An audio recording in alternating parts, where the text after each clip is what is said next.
अस्सलामुअलैकुम my viewers, ज़ुहान kitchen garden में welcome welcome welcome. दिसंबर के बाद हम चाहते हैं कि फरवरी में भी टमाटर ट्रांसप्लांट करके उनसे भी फ़ायदा उठा सकें।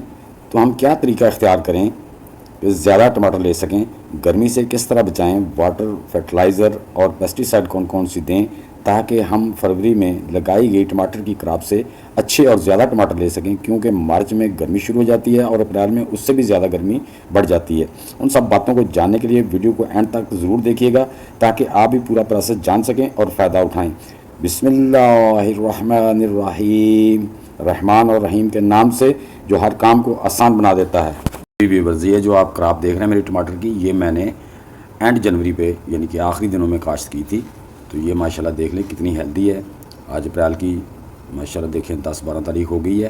तो ये देखें माशाल्लाह मेरी क्रॉप बड़ी अच्छी है। मार्च में वैसे भी सर्दी रही है, लेकिन मैंने इनको जैसे ही ये बारिशें ख़त्म हुई हैं तो मैंने इनको शेडी एरिया में कर दिया, जहाँ पे 2 घंटे की सुबह धूप आती है, 2-3 घंटे की शाम को, ताकि गर्मी ज़्यादा जो दोपहर की तेज़ गर्मी है उससे ये महफूज रहें। एक दूसरा नंबर पे मैंने चावल की पराली से, जो कि फ्रूट वालों से मिल जाती है, उससे मैंने मल्चिंग कर दी थी गमलों के अंदर। तो उससे जो डायरेक्ट धूप पड़ती है ना हमारी मिट्टी पे, वो गर्म होती है, हमारे रूट्स जो हीट होते हैं, क्योंकि ये सर्दियों की क्रॉप है, ज़्यादा ये नॉर्मल मौसम की क्रॉप है। तो दोस्तों आज हम इससे पहले आप ये टमाटर जितने भी तोड़े, पहले भी मैं तोड़ चुका हूँ। यहाँ पे आपको ये देखें खाली ऊपर, यहाँ से मैं टमाटर तोड़ने लगा ऊपर वाला, ये देखें यहाँ पर पहले भी मैं 5-6 टमाटर इधर से उतार चुका हूँ। और ये तकरीबन मैं जनवरी फरवरी के मसलन तकरीबन 20 फरवरी को मैंने पहले इनके टमाटर उतारे थे, पौने 2 महीने के बाद। तो अब ये माशाल्लाह आज फिर 10-12 दिन के बाद जो है ना, वो मैं जो टमाटर और पक गए हैं, थोड़े पके हैं, लेकिन मैं उतार रहा हूँ। क्यों कि ये जो हमारे पौधे हैं ना, ये इनसे ज़्यादा न्यूट्रन ना लें, तो ये पक जाएंगे 1-2 दिन में। और ये पौधे भी, इससे भी मैंने टमाटर पहले उतार लिए हैं, इसमें से मैंने पहले। और ऊपर माशाल्लाह अभी ये बड़ा लंबी हो गई है, बेल टाइप हो गया, तकरीबन ये 5 फुट का करीब, इसका 4 फुट के करीब जो है ना ये ऊंचा हो गया, इसको टमाटर लग रहे हैं। अब मैं इसको फर्टिलाइज़र जो देता हूँ, कभी तो मैं चाय की पत्ती, जो 1 हफ़्ते में चाय की पत्ती जो मैंने डीकम्पोस्ट करके रखी, वो उसकी खाद दे देता हूँ। और दूसरे हफ्ते में मैं गोबर जो डीकम्पोस्ट करके रखा उसकी दे देता हूँ। तीसरी बार मैं जो मेरी किचन वेस्ट की जो मैंने डीकम्पोज की हुई है उसकी 1 मुट्ठी दे देता हूँ। इस तरह मैं इनको न्यूट्रन इनके हर तरह पूरे करता रहता हूँ, क्योंकि ये जो तीनों खादें हैं इनके अंदर फुल न्यूट्रन होते हैं। जो भी इस पौधे को चाहिए होता है, किसी भी पौधे को, उसके अंदर हर चीज़ मौजूद होती है।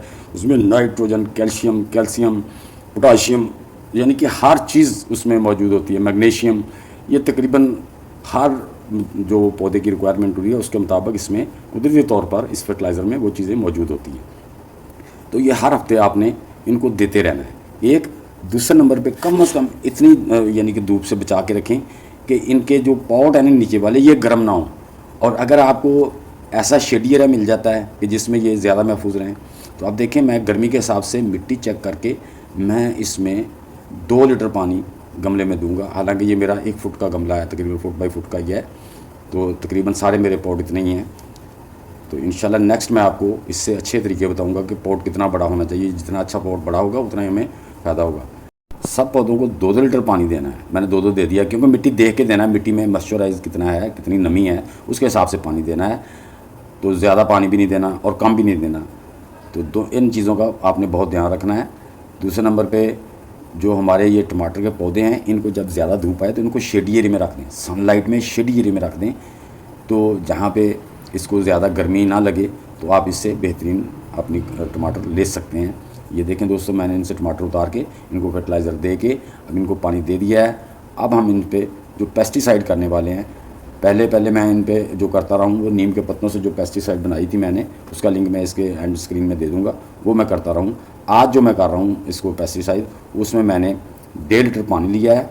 और उसमें ये जो मेरे आप देख रहे हैं ना, मैं ये पहले पौधों पे करके आ चुका हूँ, ये बाकी है। तो मैंने इसमें 1.5 लीटर पानी में 1 टीस्पून जो है ना वो डाला है नीम ऑयल का, और इसमें ½ टीस्पून मैंने जो डाला है और डिटर्जेंट का डाला है, सर्फ का डाला है, आप हर घर से मिल जाता है। ये दोनों बड़े ही अच्छे इफेक्टिव हैं।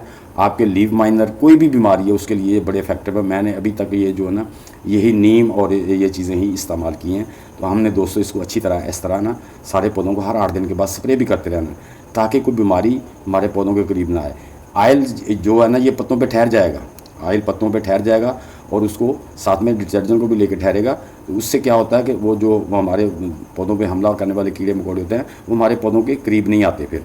तो दोस्तों ये देख लें माशाल्लाह मेरे टमाटर के पौधे अभी भी माशाल्लाह कितने टमाटर और ऊपर लग रहे हैं, फूल बन रहे हैं। तो आप भी दोस्तों इन बातों पर अमल करते हुए अच्छे फरवरी में भी अच्छे टमाटर ले सकते हैं। मैंने अभी 1 अप्रैल को भी एक ट्रांसप्लांट किए हैं टमाटर, उनकी पनीरी भी लगाई थी, तो वो भी मैं इंशाल्लाह जैसे ही उसका रिज़ल्ट आते सामने वो भी दिखाऊंगा। तो ये मैंने टमाटरों ही से टमाटर उगाए थे, और जो इकराल में मैं लगा रहा हूँ वो भी टमाटरों ही से, जो सब्ज़ी में लाता उसमें से ही बीज निकाल के ये उगाए हैं। तो दोस्तों मेरी ये वीडियो आपको कैसी लगी, अच्छी लगी है तो इसे लाइक और शेयर लाजमी कर देना। जो दोस्त मेरे चैनल पर नए हैं वो भी सब्सक्राइब कर दें और बेल आइकन को ज़रूर दबा दें ताकि हर आने वाली नई वीडियो का नोटिफिकेशन आप तक पहुंच सके। तो दोस्तों मिलते हैं इंशाल्लाह नेक्स्ट वीडियो में, तब तक के लिए अल्लाह हाफिज़।